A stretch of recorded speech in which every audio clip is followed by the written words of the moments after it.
Bonjour, aujourd'hui on va parler aménagement urbain de l'étang salé. Une question importante en revenant bien sûr sur le bilan à mi-mandat du maire de notre commune. Donc moi c'est Vincent Desfaux, donc écologiste et aussi ancien élu de l'étang salé. Dans une vie antérieure, j'étais dans la géographie, dans l'aménagement. Et donc j'ai une certaine compétence, une expertise que j'ai pu mettre à profit, que ce soit dans mon métier, aussi en tant qu'élu. Et puis j'ai assez de recul, je dirais, sur la question de l'aménagement de notre ville, auquel je tiens particulièrement.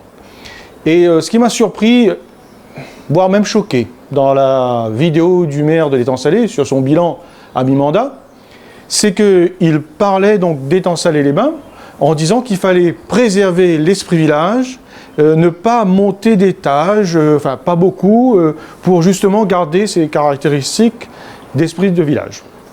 Sur le fond, je ne suis pas opposé. Au contraire, je pense que l'étang salé-les-Bains doit garder effectivement son cachet, cité balnéaire, ne pas se transformer en, comme en Espagne, vous connaissez les stations comme Benidorm par exemple. D'ailleurs, on a vu que dans ce coin-là, ces villes ont été particulièrement touchées par les inondations liées par le réchauffement climatique. C'est aussi un sujet qui concerne d'ailleurs le réchauffement climatique, qui concerne l'étang salé-les-Bains en particulier, avec le risque de submersion par exemple, mais ça, on y reviendra dans une prochaine vidéo.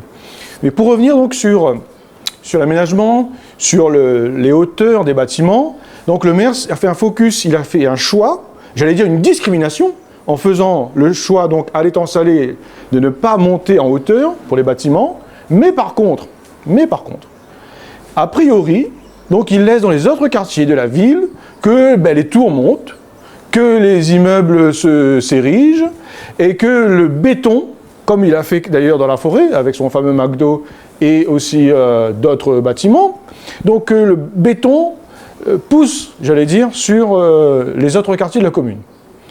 Et beaucoup de citoyens, beaucoup de citoyennes donc des différents quartiers d'étang salé m'ont signalé qu'ils n'en pouvaient plus, que l'étang salé changeait trop vite, s'érigeait des nouveaux bâtiments, des nouvelles résidences, de nouveaux quartiers, qui remettaient en cause, on peut dire, le vivre ensemble étang saléen, qui changeait l'identité de l'étang salé, auquel pourtant nous sommes très attachés. Donc il y a un changement de mentalité, voire même de population, avec des soucis d'intégration, d'inclusion sociale. Et aussi, il y a une dimension aussi écologique, quand des espaces verts, des espaces agricoles, des espaces forestiers, des espaces naturels, des vergers par exemple, disparaissent, des sites verts, des espaces verts en pleine ville de l'étang salé, au centre-ville, disparaissent pour laisser place à des immeubles, il y a un débat là, il y a un débat, et plus qu'un débat, nous écologistes en tout cas, comme beaucoup de citoyennes et de citoyens, beaucoup de forces militantes étang saléennes, nous pensons qu'il faut végétaliser la ville au contraire. Il ne faut pas aller vers une ville qui ressemble à du tout béton, parce que finalement c'est notre, comme j'ai dit tout à l'heure, notre vivre ensemble qui est gravement menacé. Et nous pensons, non écologistes, qu'il faut densifier d'une autre manière.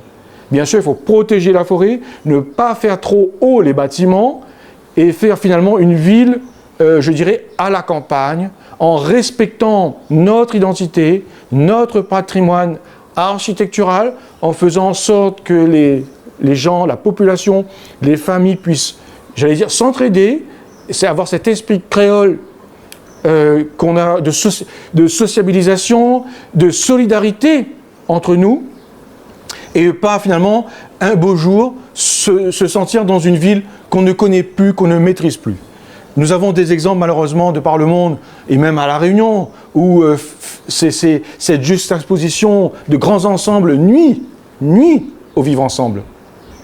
Nous, ce que nous proposons à Génération Écologie, c'est autre chose. C'est un modèle où la ville, elle est verte, la ville, elle est oxygène, la ville où on respire, la ville aussi où il y a du lien social. Et malheureusement, ce n'est pas le chemin qu'est en train de prendre étang salé-les-Hauts en particulier. Et il y a aussi un autre risque, c'est le risque inondation.